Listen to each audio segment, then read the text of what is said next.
Hi sewing friends, welcome to my sewing room. My name is Beth and it's nice to be sewing with you today. We are making a Christmas quilt, a green and red quilt. Doesn't have to be for Christmas, doesn't have to be red and green. That's what I'm making. So if you'd like to join me, today I am making this block right here. It's called Whirlpool. And again, it uses half square triangles. You can make so many blocks with half square triangles. And it's a really pretty block. Two colors this time. The other blocks we've made were just red or green, and today this is both colors.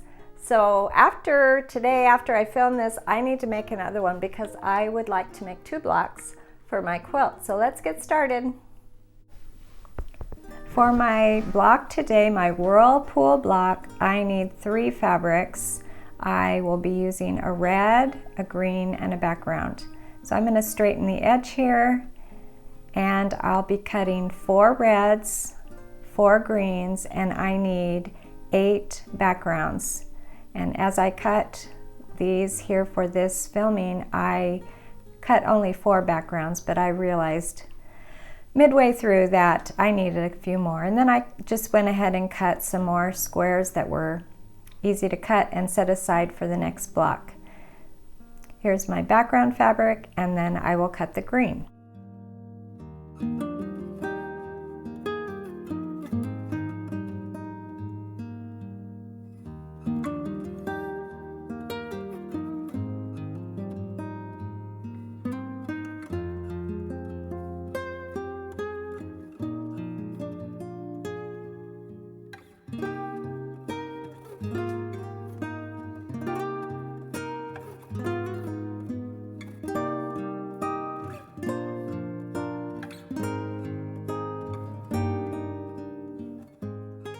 Here's where I realized I needed 4 more of those background squares, 3.5 inch.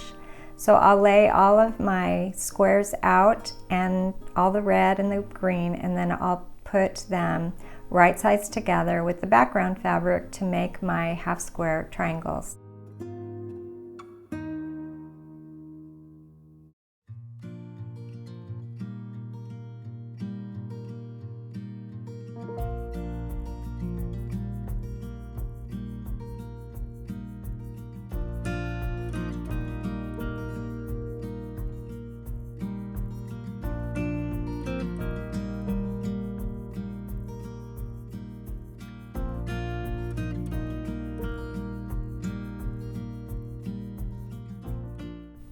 I'm just drawing a pencil line from corner to corner, and then I will be sewing on either side of my pencil line and cutting along the pencil line.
After getting all of my half squares triangles sewn together, I pressed them and then I trimmed them to 3 inches.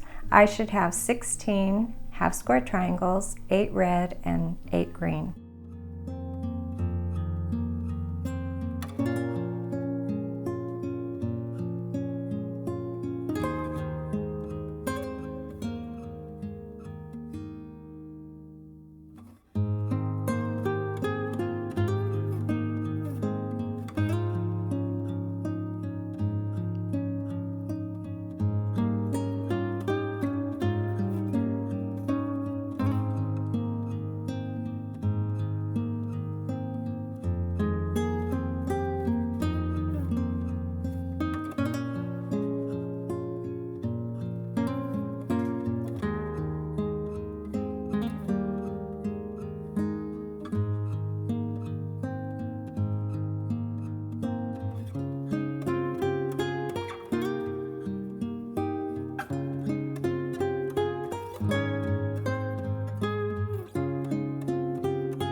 Now we need to lay it all out. So I put 4 background triangles in the center, and then I worked around with my reds, and I tried to imagine diagonal lines kind of matching. You're going to have to think about how your brain works on this. All of those outside red triangles are kind of pointing the same way. And then with the greens, I just made a triangle with 2 greens pointing in,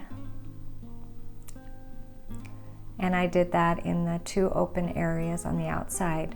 So pause the video. If you are working on your layout, just push the pause button and look at the picture and follow along. It is a tricky layout, and I think that's why they call it whirlpool. After getting it all laid out, I just sat at my machine, sewed the rows together, and then put each row together with pins.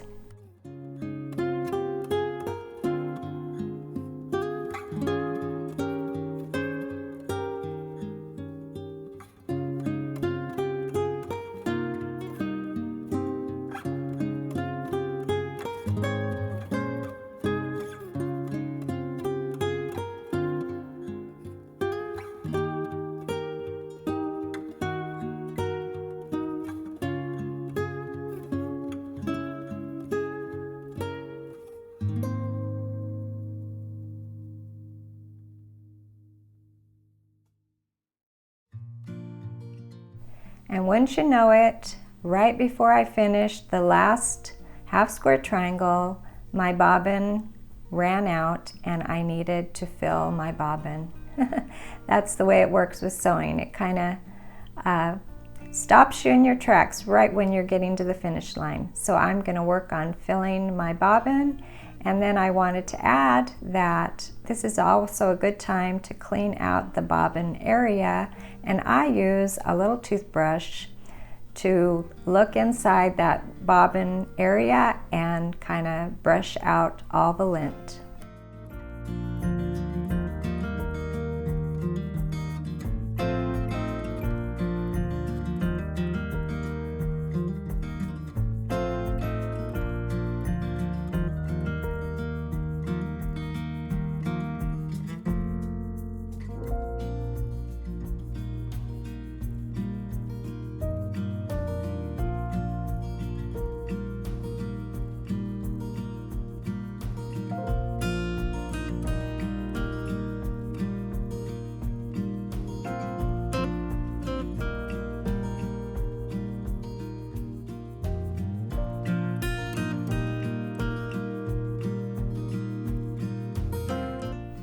This is a beautiful block that we're putting together today, and like I said, I need to make one more for my quilt. If you're quilting along with me and following the same design, you'll want to make another one as well. I haven't decided if I will use the same red and green or switch it up and use some different fabrics. I think it's fun to use different fabrics. It just makes it more of an adventure. So thanks for joining me, and I'll see you next time.